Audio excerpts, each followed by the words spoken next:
Этот случай произошел на самом деле, и закончился он для одной дамы весьма печально, точнее, для двух дам. А начиналось все достаточно банально. Вовку родители давно хотели женить. Ну, сами посудите. Симпатичный, здоровый лоб, работает сборщиком на оборонном предприятии, зарабатывает там огромные деньги и при всем при этом ходит холостым. Причем зарплату он родителям отдавал только малую ее часть, а остальные деньги просто проматывал. Тратил их тупо на всякие развлечения и рестораны. И даже машину себе не хотел покупать, хотя мог накопить на нее за полгода, а то и быстрее. А зачем? Когда деньги есть, можно и на такси кататься. В общем, не жизнь, а сказка. В свободное от работы время он сыт и пьян, и никто тебя за это не имеет права пилить. Ну, кроме родителей, конечно. Но на то они и родители, чтобы сына пилить. Поэтому пусть пилят, так думал Вовка. А его мать с отцом думали совсем по-другому. Думали и решили дело решать кардинальным способом. Сговорились они как-то с одной женщиной по имени Фаина, жившей в соседнем дворе, и у которой дочка была такая же, вроде бы давно уже на выданье, но никому пока не нужная.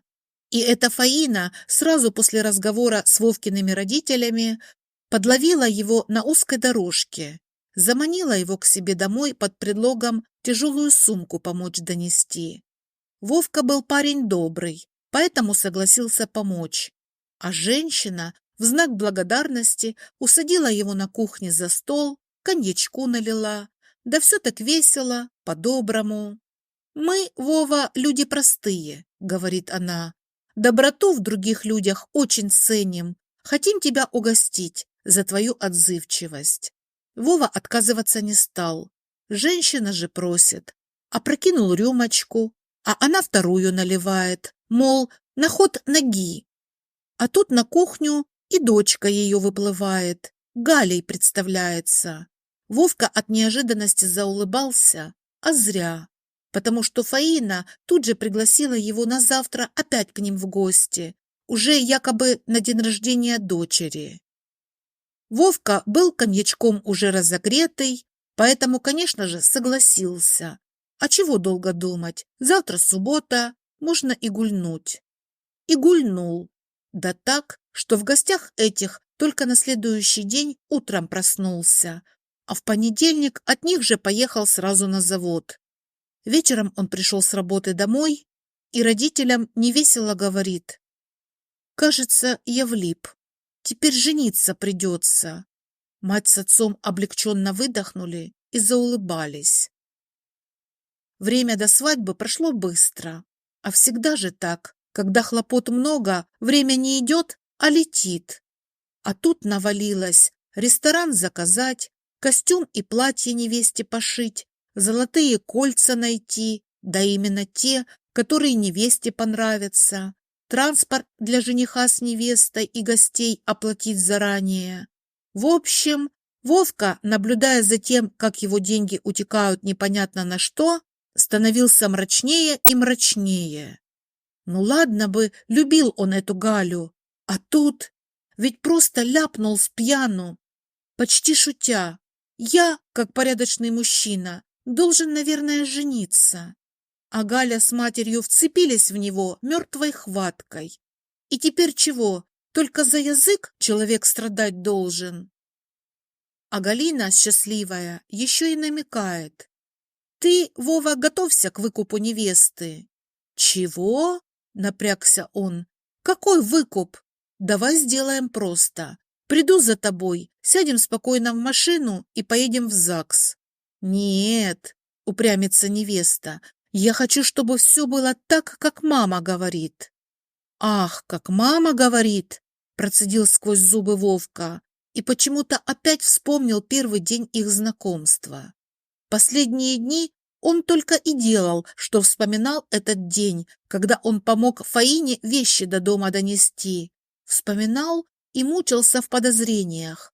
Догадывался он, что знакомство у них с Галей случилось совсем не случайным, а проходила по четко разработанному сценарию будущей тещи.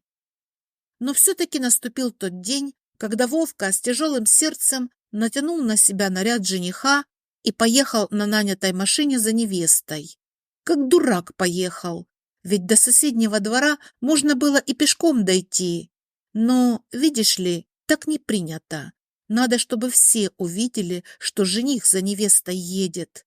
Не успел он войти в нужный подъезд, где проживала молодая, как на него со всех сторон набросились подруги невесты с требованием заплатить за каждую ступеньку, которая приведет его к счастью. Он мысленно сплюнул и скорее, чтобы от него только отстали, сунул подружкам заранее размененные 100-рублевые купюры. Его уже начало трясти и от этой церемонии, но больше от мысли, что скоро в ЗАГСе придется врать, что он любит свою невесту. Проклиная, опять мысленно, все на свете, он поднялся на 2-й этаж, вошел в открытые двери заветной в кавычках квартиры и увидел почему-то не одну, а сразу 5 невест, которые стояли перед ним с лицами, закрытыми белой плотной кружевной тканью. А очередная подружка невесты важно заявляет: теперь жених должен с первого же раза угадать, кто из этих невест его любимая Галина. За каждую ошибку жениху придется платить большущий штраф. «Ах, вам еще и штраф нужно платить!» – пробормотал вслух Вовка, и все вокруг засмеялись, принимая его слова за шутку. Он целую минуту стоял и ненавистно смотрел на этих девушек, понимая, что у него остается все меньше и меньше времени для отступления. Присутствующие думали, что он пытается угадать, кто здесь настоящая невеста, а он почти в обморочном состоянии пытался заставить себя сделать правильный поступок. И он все-таки решился, выбрав из этих ряженых в белые платья девушек одну, по фигуре и комплектации самую непохожую на Галю. Он крепко схватил ее за руку и нервно воскликнул: «Вот моя невеста!» сказал и быстро пошел с ней на выход, не выпуская руку девушки. Та, принимая все происходящее за обычное дурачество жениха, весело засмеялась и, подчиняясь, поспешила за ним. Все вокруг радостно захохотали и закричали: «Жених ошибся! С него штраф 10 000 рублей!» Пока они кричали и смеялись, Вовка с девушкой уже выбежали из подъезда, и он потянул ее внутрь заказной машины. «Вы что?» Только тут опомнилась девушка, но в машину с ним зачем-то автоматически села. «Вы ошиблись, я не ваша невеста!» «Я знаю!» — воскликнул нервно жених и тут же приказал водителю: «Жми на газ, поехали отсюда скорее!» Машина плавно тронулась, и девушка торопливо сдернула ткань, которая закрывала ей лицо. «Вы что делаете? Вы же ошиблись! Остановите машину!» «Нет, я не ошибся!» Нервно затряс он головой и, глядя девушке в глаза своими глазами, полными отчаяния: «Я совсем не ошибся!» И тут случилась еще одна странная и очень непонятная штука. То ли девушка прочитала в его глазах что-то такое, очень ей понятное, но она почему-то сразу успокоилась, только осторожно спросила: «А вы, Вова, уверены в том, что правильно делаете?» Вовка продолжал смотреть девушке в глаза, все так же отчаянно закивал. «Так вы Галину вообще, что ли, не любите?» — опять спросила она. «Я ее ненавижу!» — по слогам прошептал Вовка.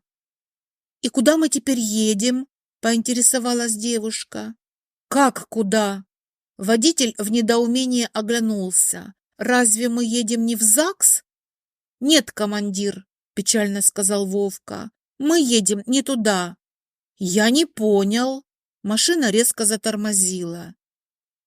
«Теперь мне, наверное, нужно от всех куда-то спрятаться». Вовка опять посмотрел этой понимающей девушке в глаза, и она улыбнулась. «А хотите, я вас спрячу?» — предложила она. «Стоп, молодожены!» — возмущенно воскликнул водитель. «А почему мы едем в ЗАГС? У меня весь ваш маршрут расписан». «Вы не переживайте, мы вам дополнительно заплатим», — уверенно сказала девушка. «Только отвезите нас вот по этому адресу». И она назвала улицу и дом. И Вовка тоже скорее подтвердил. «Да, мы заплатим по двойному тарифу. Только вы, пожалуйста, если вам сейчас начнут звонить мои родственники, никому не отвечайте». Скандал, конечно, был грандиозный. Родители Вовки вместе с Фаиной даже в полицию пытались заявить о пропаже жениха. Но там только хохотали и советовали обратиться в телевидение, чтобы через него обратиться к сбежавшему из-под венца. Вовка боялся возвращаться домой недели 2, а Валя, так звали девушку, которая его спасла, стала для своей подружки Галины врагом номер 1. Но через пару месяцев Вовка и Валя взяли и поженились, причем по обоюдной любви. Парень после свадьбы сразу остепенился, стал примерным и непьющим мужем, потому что все-таки купил он машину. А вот квартиру им пришлось выбирать подальше от того района, где живут Фаина с дочкой.